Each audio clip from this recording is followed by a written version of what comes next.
Okay, good afternoon all. Good afternoon, ma'am. Okay, let's continue our chapter water as resource. Our today's topic is prevention of water pollution. तो हमने पीछे क्या पढ़ा कि हमारी जो प्रॉब्लम्स हैं, है ना, वाटर की जितने भी प्रॉब्लम है उन सारे प्रॉब्लम्स के बारे में पढ़ा। तो इतनी ये जो प्रॉब्लम है इसको प्रिवेंट करना बहुत जरूरी है। वाटर को जो पॉल्यूशन हो रहा है, हमने देखा कि रिवर्स के अंदर इतना पॉल्यूशन हो रहा है, ठीक है, तो इनको प्रिवेंट करना बहुत जरूरी है। तो available water resources are degrading rapidly. क्यों जरूरी है? क्योंकि जो हमारा वाटर जितना अवेलेबल है वो क्या होता जा रहा है, दिन ब दिन डिग्रेड हो रहा है, ठीक है। The major river of country generally retain better water quality in less densely populated upper stretches in hilly areas. हमारे रिवर्स जो हैं वही मेन सोर्स हैं वाटर, फ्रेश वाटर का, ठीक है। अगर हम बात करते हैं, वैसे रेनफॉल होता है, लेकिन अगर रेनफॉल जब नहीं हो रहा होता है तो रिवर्स ही होती है हमारी फ्रेश वाटर का रिसोर्स। लेकिन वो भी कहाँ है? प्लेन एरिया में आते हैं तो बहुत ज्यादा पॉल्यूट हो जाती है ना। कहाँ मिलेगा आपको? जहां पर लोग कम होंगे। लोग कम कहाँ है? हिली एरियाज के अंदर। तो वहां अगर आप देखेंगे ना तो जनरली वहां वाटर की जो क्वालिटी है वो काफी बेटर दिखती है। In plains river water is use intensively for irrigation. जब से ही प्लेन में रिवर एंटर करती है वहां पर रिवर्स का इरिगेशन के लिए यूज होता है, ड्रिंकिंग पर्पज से यूज होता है, डोमेस्टिक पर्पज से यूज होता है, इंडस्ट्रियल पर्पज से यूज होता है, ठीक है। तो ड्रेन्स कैरिंग एग्रीकल्चर, जैसे कि फर्टिलाइजर और इंसेक्टिसाइड्स वहां पर डाले जाते हैं, ठीक है। एग्रीकल्चर पर्पज से जहां यूज हो रहा है पानी तो उसके अंदर फर्टिलाइजर वगैरह डाल दिया जाता है, तो वो पानी के थ्रू ही जा रहा है उसके अंदर। डोमेस्टिक जैसे कि सॉलिड एंड लिक्विड वेस्टेज उसके अंदर जाते हैं। इंडस्ट्रीज इन्फ्लुएंस करती है जॉइन द रिवर्स, ठीक है। तो जो इंडस्ट्रियल वेस्टेज होता है वो भी उसके अंदर ड्रेन हो जाता है रिवर्स के अंदर। तो इन सारी रीजंस की वजह से हमारी जो रिवर्स है वो बहुत ज्यादा क्या हो रही है? पॉल्यूट हो रही है। The concentration of pollutants in rivers especially remains very high during summer season. जैसे कि मैंने आपको बताया था कल भी, when flow of water is low. तो समर सीजन के अंदर क्या होता है कि हमारे जो फ्लो ऑफ वाटर होता है वो काफी कम हो जाता है, क्योंकि पानी बहुत ज्यादा इवोपरेट हो जाता है, कमी आ जाती है, ठीक है। तो इसकी वजह से क्या होता है, यहाँ पर हमारा जो पॉल्यूटेंट है ना, वो क्वांटिटी उसकी ज्यादा हो जाती है। क्योंकि पानी जब बहता है तो क्या होता है कि इम्प्योरिटीज जो होती हैं वो उसके साथ साथ निकल आती हैं, आगे चली जाती हैं। लेकिन अगर वाटर का फ्लो कम होगा तो इम्प्योरिटीज वहीं पर इकट्ठी हो जाएगी। The central pollution control board, CPCB, okay, central pollution control board जो है वो क्या करता है? Collaboration with state pollution control board has been monitoring water quality of national aquatic resources at 507 station. तो यहां पर ये क्या करता है ऑर्गेनाइजेशन? ऐसी ऑर्गेनाइजेशन है जो कि पानी की क्वालिटी पर मॉनिटरिंग करता है, ठीक है। वो इसके 507 स्टेशन है जो कि अलग अलग जगह पर वाटर क्वालिटी को मॉनिटर करता है। The data obtain from these station, अब ये जो स्टेशन है वो कुछ डेटा जो है वो एनालाइज करते हैं और वो बताते हैं, shows that organic and bacterial contaminations continue to be the main source of pollution in river। तो रिवर्स जो है वो पॉल्यूट क्यों हो रही है? दो रीजन से। एक तो organic contamination and bacterial contamination. Organic contamination क्या होता है? जो कि लिविंग बिन यानी प्लांट्स हो गए, उनका वेस्टेज हो गया, एनिमल्स के वेस्टेज की वजह से जो हमारी रिवर है वो आपकी पॉल्यूट हो रही है। बैक्टीरियल कॉन्टामिनेशन आप लोग सब जानते हैं, ठीक है। तो इनकी वजह से हमारी जो रिवर है वो सबसे ज्यादा पॉल्यूट हो रही है। ये हमें कौन बताता है? CPCB बताता है। The Yamuna river is the most polluted river in the country between Delhi and Etawah. देखिए, गंगा और यमुना ये दो रिवर है सबसे ज्यादा पॉल्यूटेड है। अभी प्रीवियस चैप्टर के अंदर हम प्रीवियस लेक्चर में हमने पढ़ा था, उसमें भी यमुना सबसे ज्यादा पॉल्यूटेड है। किस बीच में? दिल्ली और इटावा के बीच, ठीक है। इस बीच के अंदर ये रिवर बहुत ज्यादा पॉल्यूटेड है। Other severely polluted river are, इसके अलावा भी है जो रिवर्स बहुत ज्यादा पॉल्यूटेड है, जैसे कि साबरमती है एट अहमदाबाद। अहमदाबाद के अंदर साबरमती रिवर बहुत ज्यादा पॉल्यूटेड है, ठीक है। The Gomti at Lucknow, the Kali, the Adyar, the Cooum and entire stretches, the Vaigai at Madurai and the Musi of Hyderabad and the Ganga at Kanpur, ठीक है। तो और वाराणसी भी, तो इन ये जो रिवर्स हैं ये इन पर्टिकुलर प्लेसेस के अंदर बहुत ज्यादा क्या है, पॉल्यूटेड है। तो आप लोग देख रहे हैं लखनऊ हो गया आपका, कानपुर, वाराणसी, अहमदाबाद, दिल्ली, इटावा, ये सारे के सारे क्या है, यहाँ पर छोटी इंडस्ट्रीज जो हैं अपना वेस्टेज बहुत ज्यादा वहां से निकालती है, ड्रेन करती है, इस वजह से ये यहाँ पर बहुत ज्यादा पॉल्यूट है। और इसके अलावा सोशल और कल्चरल फैक्टर्स भी रेस्पॉन्सिबल है इन रिवर्स को बहुत ज्यादा पॉल्यूट करने में। आप लोगों ने देखा होगा कि जितने भी ये अस्थियां वगैरह हैं, ये सारी चीजें यहाँ पर हॉली प्लेसेस होने की वजह से बहा दी जाती हैं, ठीक है। सो रिवर पॉल्यूट है, तो ground water pollution has occurred due to high concentration of heavy toxin metals, fluoride, nitrates at different part of country। देखिए अब क्या होता है कि जो हैवी टॉक्सिन्स मेटल्स होते हैं वो इंक्लूड होते हैं, नाइट्रेट्स इंक्लूड होता है, फ्लोराइड बहुत ज्यादा हो रहा है, तो इनकी वजह से हमारी जो इनका कंसंट्रेशन ज्यादा होने की वजह से हमारी रिवर्स क्या हो रही हैं, पॉल्यूट हो रही हैं। The legislative provision such as the water prevention and control of pollution. अब देखो यहाँ पर कुछ गवर्नमेंट ने प्रोविजंस चलाए हैं इस पॉल्यूशन को कंट्रोल करने के लिए, तो क्या क्या चलाए हैं देखिए। एक्ट आया था 1974 में, क्या था, prevention and control of pollution, ठीक है, water and the environmental protection act 1986, ठीक है। ये कब आया, 1986 के अंदर एनवायरमेंटल प्रोटेक्शन एक्ट आया। Have not been implemented effectively, यानी कि ये लेके तो आई गवर्नमेंट लेकिन इंप्लीमेंट प्रॉपर नहीं हुआ। The result is that in 1977 251 polluting industries were located along the rivers and lakes।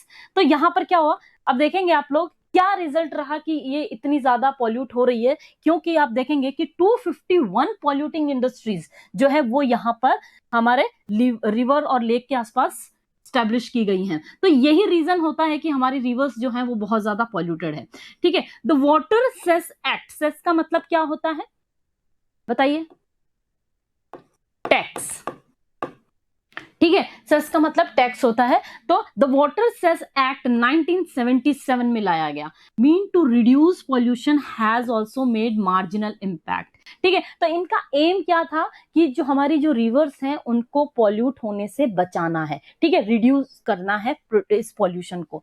There is a strong need to generate public awareness about importance of water and impact of water pollution. देखिए कितनी भी government policies लेकर आए, कोई भी programme चला दो, कोई भी एक्ट लागू कर दो, जब तक पब्लिक अवेयरनेस नहीं होगी, आप और हम नहीं समझेंगे इन चीजों को, तब तक कुछ भी नहीं हो सकता, ठीक है। तो जितने भी ये एक्ट आए कोई फायदा नहीं हुआ इनका, है ना। तो इन्होंने क्या बोला कि ये बोला कि public awareness is very necessary.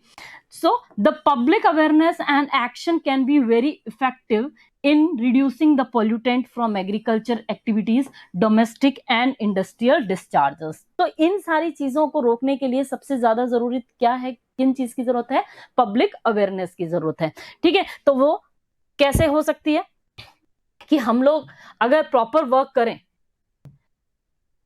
पानी को बचाएं।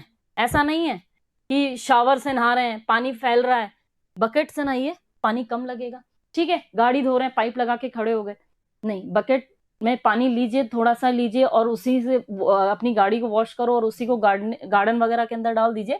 तो ये सारी चीजें हैं जिनसे कि हम लोग वाटर को क्या कर सकते हैं, प्रिजर्व कर सकते हैं। देन क्या क्या मेथड है, देखिए सबसे पहला मेथड आता है recycle and reuse of water. सही चल रही हूं मैं, आपका यही पेज है ना? Yes ma'am. चलिए, तो सबसे पहला मेथड क्या है आपका, recycle and reuse of water. आपका वर्ड से ही समझ में आ रहा है क्या कहना चाह रहा है कि वाटर को क्या करना है, रिसाइकिल करना है, रीयूज करना है। Another way through which we can improve fresh water availability is by recycle and reuse. Use of water of lesser quality such as reclaimed wastewater would be an attractive option for industries for cooling and firefighting to reduce their water cost।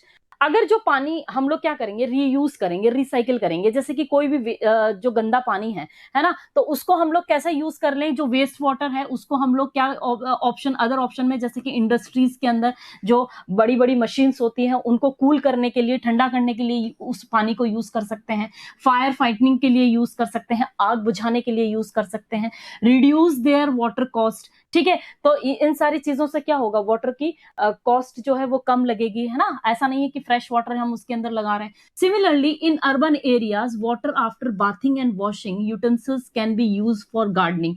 ठीक है, नहाने और कपड़े, या आप कह सकते हैं गांव के अंदर या शहरों के अंदर कहीं पर भी हो, है ना, बर्तन वगैरह जो साफ करते हैं आप लोग, यूटेंसिल्स वॉश करते हो, ये सारी चीजें, बाथिंग, आफ्टर बाथिंग जो वाटर है उस पानी को ऐसे बहने नहीं देना है, उसको आप गार्डनिंग के लिए यूज कर लीजिए। हम लोग ऐसे पानी को बचा सकते हैं। Water use for washing vehicle can also be use for gardening, है ना। आप गाड़ी धो रहे हैं, पाइप लगा के नहीं धोना है, इसके अंदर भी आप उसको बकेट के अंदर पानी लेकर और उसके बाद में उसको गार्डनिंग के लिए दे सकते हैं। यस मैम, जो ये सोप वो होते हैं उसमें तो केमिकल्स होते हैं, तो सॉलिड तो गंदी हो जाएगी सॉइल। हाँ, तो इसका मतलब ये है कि आप लोग इतना ज्यादा इफेक्ट नहीं करता है, ठीक है ना, जितना कि आप लोग वेस्ट कर रहे हो, एटलीस्ट कुछ तो बेनिफिशियल रहेगा ना। ठीक है, पानी को वेस्ट करना ज्यादा इंपॉर्टेंट होगा या आप सोप का केमिकल देखेंगे, वो चीज देखो। ठीक है, this would conserve better quality of water for drinking purpose. तो इससे क्या होगा कि हम लोग क्या कर पाएंगे, कंजर्व कर पाएंगे जो वाटर की क्वालिटी है उसको, जो क्वालिटी ऑफ वाटर है, यानी कि जो फ्रेश वाटर है हम उसको कंजर्व कर पाएंगे। ठीक है, ड्रिंकिंग पर्पस से जो हमारे पास है। Currently recycling of water is practised on A limited scale, है ना। लेकिन अभी भी अगर हम देखते हैं तो क्या ये इम्प्लीमेंट हो रहा है, नहीं हो रहा। ठीक है, recycling is practice in limited scale, बहुत लिमिटेड स्केल पे ही हो रहा है। However there is enormous scope for replenishing water through recycling. ठीक है, तो इससे क्या कर सकते हैं, रिप्लेनिश कर सकते हैं आप लोग, है ना। आपकी रिसाइकिल से क्या होगा, पानी बचेगा, स्टोर रहेगा, तो उसकी वजह से जो ग्राउंड वाटर है वो भी बढ़ेगा। Watershed, another method is watershed management. Watershed management क्या होता है, watershed management basically refer to efficient management and conservation of surface and ground water resources. इसका मतलब होता है कि जो फ्रेश वाटर है हमारा, उसको एफिशिएंट मैनेज करना है, कंजर्व करना है, ठीक है, सरफेस पे, और ग्राउंड वाटर को भी, जो हमारा ग्राउंड वाटर है उसको भी हमें बचाना है। तो इसी प्रोसेस को हम लोग क्या कहते हैं, वाटरशेड कहते हैं। अब देखिए, it involves prevention of run of and storage and recharge of ground water through various method. इसका मेन एम जो होता है वो क्या रहता है, प्रिवेंट करना है। किसको प्रिवेंट करना है, बहता पानी, रन ऑफ, जो लैंड सरफेस के ऊपर जो बहता पानी है उसे बचाना है, उसे स्टोर करना है, उससे क्या होगा, एंड रिचार्ज होगा। क्या रिचार्ज होगा, आपका ग्राउंड वाटर रिचार्ज होगा। इसके अलग अलग मेथड होते हैं। कई जगह पर आप लोग वॉल्स बना देते हैं, कैसे भी ना कैसे जो पानी बह रहा है ना उसको हमें रोकना है। ठीक है, उस रोकोगे तो कहीं ना कहीं अगर आप स्टोर करोगे पानी को, तो नीचे जो है आपका जो ग्राउंड वाटर है वो रिचार्ज होगा।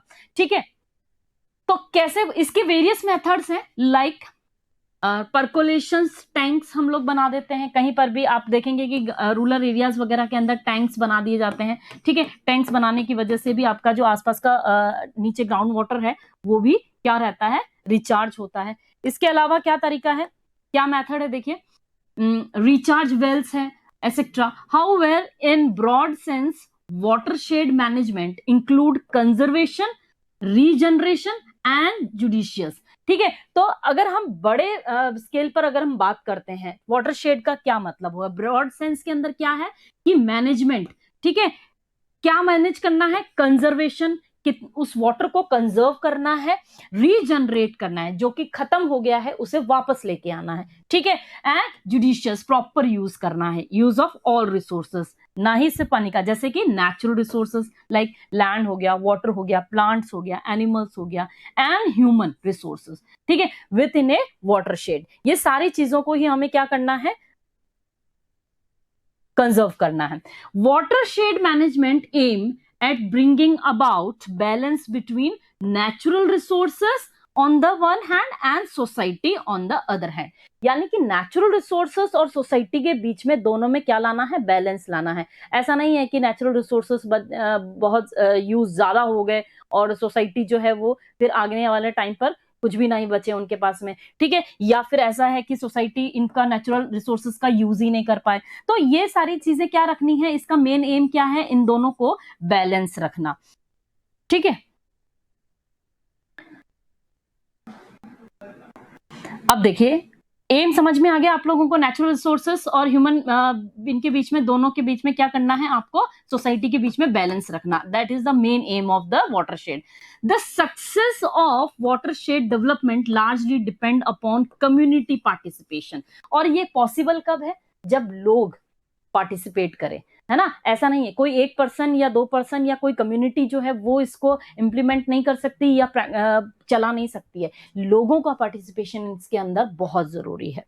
देखिए the central and state government have initiated many watershed development and management program in the country. State government और central government ने बहुत सारे watershed programs चलाए हैं। स्टेट आपके स्टेट्स में भी और सारी जगह पे, बहुत सारी जगह पे कंट्रीज के अंदर। some of these are being implemented by non government organization also. कई जगह पर ये non government organization द्वारा भी चलाए गए हैं, ऐसा नहीं है कि गवर्नमेंट ही करती है इसको। क्या क्या प्रोग्राम्स हैं, देखिए हरियाली, यहां से क्वेश्चन आता है वाटरशेड से, फिर बता रही हूँ। हरियाली प्रोग्राम, हरियाली is a watershed development project sponsored by the central government. किसके द्वारा स्पॉन्सर्ड किया गया है हरियाली प्रोग्राम, किसके द्वारा किया गया, सेंट्रल गवर्नमेंट। हाँ सुनते रहिए, रेस्पॉन्स करते रहिए। सेंट्रल गवर्नमेंट द्वारा स्पॉन्सर किया गया है, जिसका एम क्या है, aim at enabling the rural population to conserve water for drinking, irrigation, fishering and afforestation. ठीक है, जो पानी है उसको क्या करना है, कंजर्व करना है, किसके द्वारा, गांव के लोगों द्वारा। ठीक है, वो क्या करेंगे, रूरल पॉपुलेशन उसको कंजर्व करेंगे, ड्रिंकिंग वाटर को, इरिगेशन के लिए यूज करेंगे, फिशिंग के लिए यूज करेंगे, एफॉरेस्टेशन के लिए यूज करेंगे। The project is being executed by gram panchayat. और उसको कौन कंट्रोल में करे हैं, किसके द्वारा चलाया जा रहा है, वहां पर ग्राम पंचायत देख रही है उसको। ठीक है, विथ पीपल पार्टिसिपेशन। किसका पार्टिसिपेशन, ग्राम पंचायत अकेली तो कुछ नहीं कर सकती ना, लोगों का पार्टिसिपेशन होना चाहिए पानी को कंजर्व करने के लिए। ठीक है, सबसे पहला प्रोग्राम समझ में आ गया सेंट्रल गवर्नमेंट का, कोई problem? Yes ma'am. Neeru Meeru. ठीक है, another programme is Neeru Meeru programme in Andhra Pradesh. कहां चलाया गया है ये, आंध्र प्रदेश में। एंड अरवारी पानी संसद, जो कि राजस्थान में अलवर में चलाया गया। ये वन वर्ड के अंदर आते हैं, ध्यान रखिएगा, बहुत इंपॉर्टेंट चीजें बता रही हूँ। ठीक है, तो ये नीरू मेरू आंध्र प्रदेश के अंदर, अरवारी पानी संसद राजस्थान अलवर में, have taken up construction of various water harvesting structures such as percolation tanks. अब इन्होंने क्या किया है, वाटर को कंजर्व करने के लिए बहुत सारे मेथड्स अपनाए हैं। जैसे इन्होंने क्या किया है, परकोलेशन टैंक्स बनाए हैं, डिग आउट पॉन्ड्स बनाए हैं जिनको कि जोहट बोला जाता है, चेक डैम्स बनाए हैं, एक्सेट्रा, थ्रू पीपल्स पार्टिसिपेशन। किनके द्वारा, लोग ही पार्टिसिपेट कर रहे हैं उसके अंदर। ठीक है, कोई अलग से कोई कम्युनिकेशन या सॉरी कम्युनिटी नहीं बनाई गई है वहां पर। इसके अलावा Tamil Nadu has made water harvesting structures in houses. अब तमिलनाडु ने क्या किया है कि जो वाटर को कंजर्व करने के लिए हार्वेस्टिंग वाटर, यानी कि जो पानी आता है, बारिश का पानी आता है, उसको कलेक्ट करने का एक क्या, हर घर के अंदर, ठीक है, यहां पर कंपलसरी किया गया। तमिलनाडु में क्या किया गया कि आप अगर वाटर हार्वेस्टिंग का कोई भी स्ट्रक्चर नहीं बनाते हैं तो आप घर नहीं बना सकते, वहां पर इसको कंपलसरी कर दिया गया। No building can be constructed without making structures for water harvesting. ठीक है, आप कोई बिल्डिंग को कंस्ट्रक्ट ही नहीं कर सकते जहां पर वाटर हार्वेस्टिंग सिस्टम नहीं हो। ठीक है, watershed development project in some areas have been successful in rejuvenation environment and economy, है ना। अब देखिए ये जो वाटरशेड डेवलपमेंट प्रोग्राम, जितने भी डेवलपमेंट प्रोजेक्ट बनाए गए हैं, ये बहुत सारे जगह पर सक्सेसफुल रहे हैं। ठीक है, एनवायरमेंट प्रॉपर रहा है, वहां पे इको फ्रेंडली एनवायरमेंट रहा है, इकोनॉमी बढ़ी है। ठीक है, however there are only a few success stories, लेकिन बहुत कम ऐसी स्टोरीज हैं, सक्सेस स्टोरीज हैं जिन्होंने इसको इम्प्लीमेंट किया है। कितने भी, मैंने कहा ना, कितने भी एक्ट लगा लो, कितना भी कुछ कर लो, जब तक लोगों का पार्टिसिपेशन नहीं होगा, लोगों की अवेयरनेस नहीं होगी, इसको हम लोग प्रॉपर इम्प्लीमेंट नहीं कर सकते। ठीक है, in majority of cases the program is still in its nascent stage, यानी कि स्टार्टिंग की स्टेज के अंदर है बहुत सारी जगह पर। There is a need to generate awareness regarding benefits of watershed development and management among people in the country. देखिए, इसके लिए हमें क्या करना है, अभी भी हमें जनरेट करनी है अवेयरनेस इसके वाटरशेड डेवलपमेंट प्रोग्राम के बेनिफिट्स बताने के लिए भी। ठीक है, अभी भी लोगों में इसमें अवेयरनेस लानी बहुत जरूरी है कि कैसे हमें पानी को कंजर्व करना है। Okay, and through this integrated water resources management approach, water availability can be ensured on sustainable basis. ठीक है, तो इससे क्या होगा कि हमारा जो वाटर मैनेजमेंट है, एक तरह से वो क्या होगा, हमारा जो फ्रेश वाटर है उस पर लोड कम पड़ेगा और आने वाले टाइम पीरियड में हम इंश्योर्ड होंगे कि हमारा जो वाटर है अवेलेबल रहेगा आने वाली जनरेशन के लिए। ठीक है, अगर हम लोग नहीं सुधरे तो आने वाले टाइम में पानी मिलना लोगों को बहुत मुश्किल हो जाएगा। Then next is rain water harvesting. छोटी क्लास से पढ़ते आ रहे हैं इस टॉपिक को।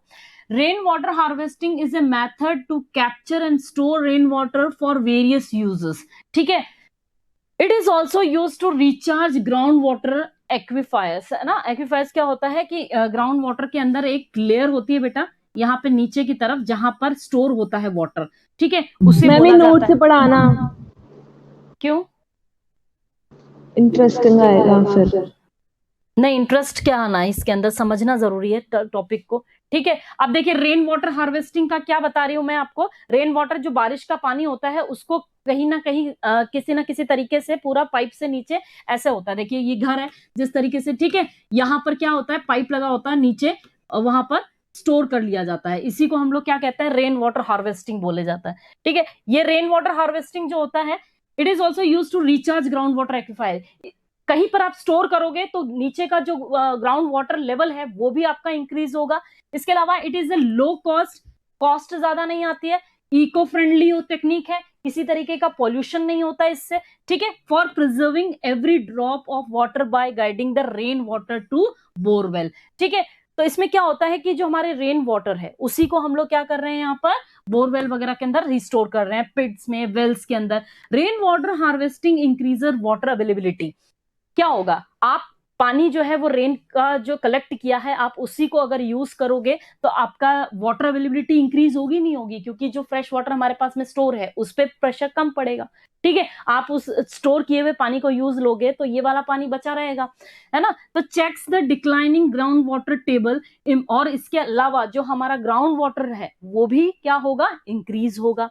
Improves the quality of ground water through dilution of contaminant like fluoride and nitrate, prevent soil erosion and flooding and rest salt water institution in coastal areas if used to recharge aquifer। देखिए ground water के अंदर जैसे कि अगर पानी कम रहता है, यहाँ पर 1 लीटर पानी है, 1 लीटर वाटर है, 5 ग्राम आपका फ्लोराइड है या नाइट्रेट इसके अंदर मिला हुआ है ना। जहां पर अगर वाटर 10 लीटर आ गया तो क्या होगा, और 5 ग्राम आपका फ्लोराइड है, नाइट्रेट है, तो क्या होगा, यहाँ पर आपका उसका जो क्वांटिटी है वो कम हो जाएगी। वाटर, साफ पानी ऊपर आ गया तो पॉल्यूटेंट नहीं रहेगा ना, पॉल्यूट नहीं रहेगा वाटर, आपको साफ पानी मिलेगा यहाँ पर। ठीक है, तो ग्राउंड वाटर इंक्रीज होने के बहुत सारे बेनिफिट्स हैं जो आपको पता होने चाहिए, और उसको बचाने के लिए क्या करना है, पानी कम फैलाना है। Rain water harvesting has been practice through various method. बहुत तरीके होते हैं, डिफरेंट मेथड्स होते हैं रेन वाटर को स्टोर करना by different communities in the country for a long time. बहुत अलग अलग मेथड्स भी अपनाए गए हैं हमारी कंट्री के अंदर बहुत पहले से ही। Traditionally rain water harvesting in rural areas is done by using surface store bodies. अब देखिए रूरल एरियाज के अंदर क्या किया जाता है, सरफेस के अंदर ही नीचे गड्ढा जो है वो बना दिया जाता है। आपने देखा होगा कि पॉन्ड टाइप बना दिया जाता है और वहां पर वाटर को कलेक्ट किया जाता है, लाइक लेक्स हो गए, पॉन्ड्स हो गए, इरिगेशन टैंक्स हो गए, इस तरीके के रूरल एरियाज के अंदर बना के वहां पर पानी को स्टोर किया जाता है।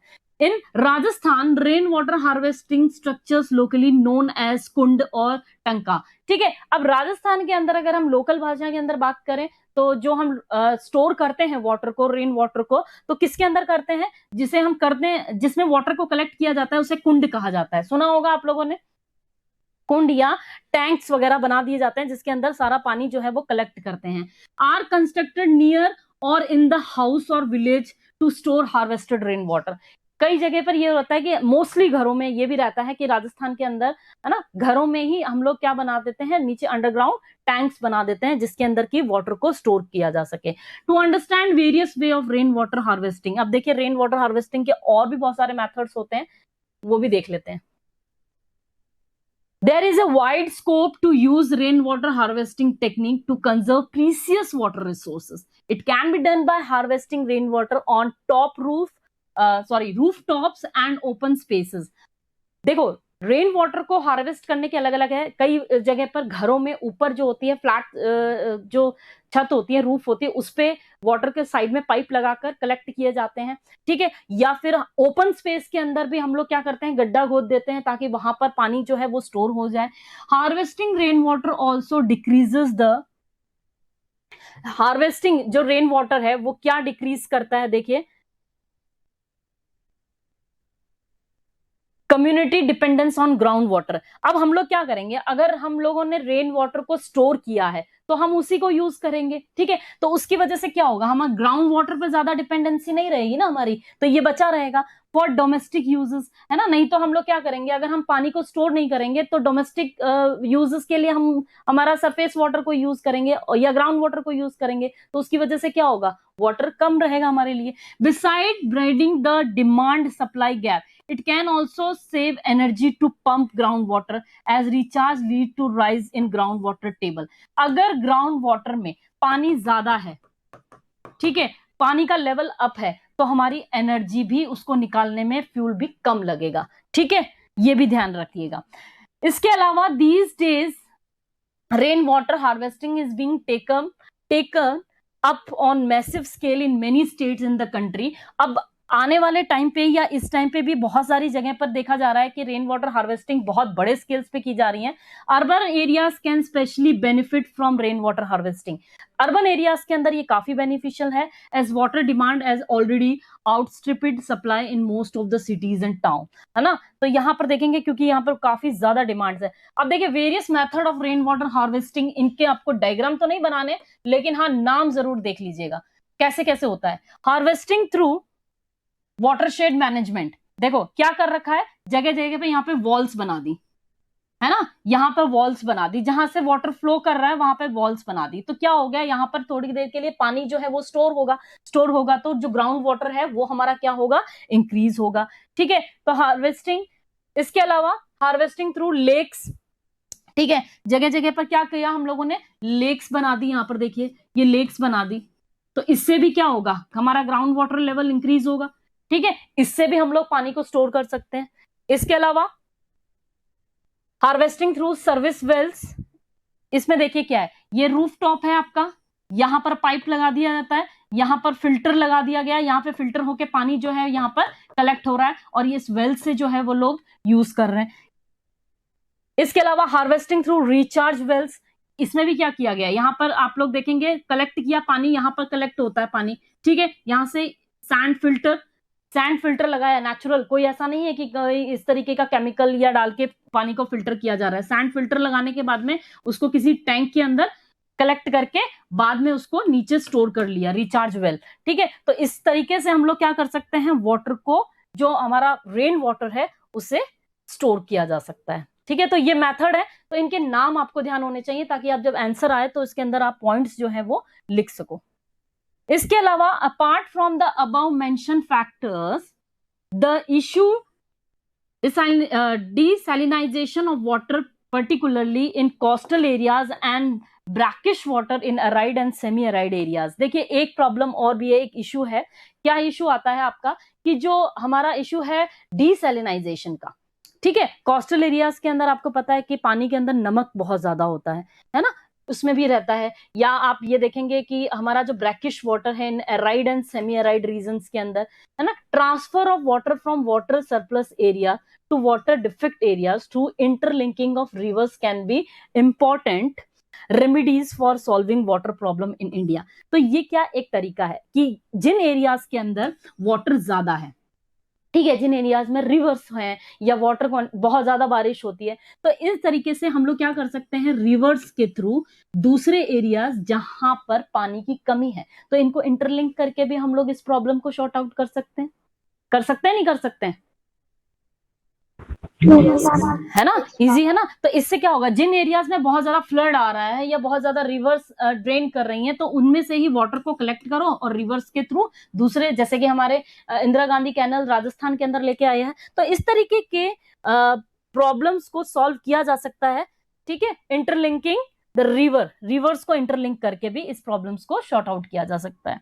इसके अलावा however, the most important issue from the point of view of individual user, household and communities is pricing of water. इसके अलावा हम क्या कर सकते हैं, जो पानी है उसको प्राइसिंग कर दी जाए, अगर उसका अमाउंट बढ़ा दिया जाए या अमाउंट लगा दिया जाए पानी पे, तो क्या होगा, हम लोग कम वेस्ट करेंगे। ये जो बिल आता है आप लोगों का, बिल इसी वजह से लगाया गया है क्योंकि अगर बिल नहीं होता तो सब अनवांटेड बहुत ज्यादा पानी का जो है वेस्ट करते हैं। तो पानी पे पैसा लगाने से क्या होता है, लोग फिर उसको थोड़ा ढंग से यूज करते हैं। ठीक है, चलिए, एक पॉलिसी है, दो पॉलिसी इसके अंदर दी गई है आपकी highlight. Indian national water policy 2002 के अंदर लॉन्च की गई थी। जल क्रांति अभियान जो कि 2015-16 के अंदर लॉन्च की गई थी, और ये बहुत इंपॉर्टेंट है, इसको मैं आपको नेक्स्ट क्लास के अंदर पढ़ा दूंगी। ठीक है, अभी जो पढ़ाया उसके अंदर कोई प्रॉब्लम आपको? सिर्फ ये दो पॉलिसीज हैं, इसको आपको सिर्फ इसके क्या, कहां पर हुई है, कब हुई है और कहां कहां पर इसके क्या क्या एम है, वो आपको रीड आउट करने हैं।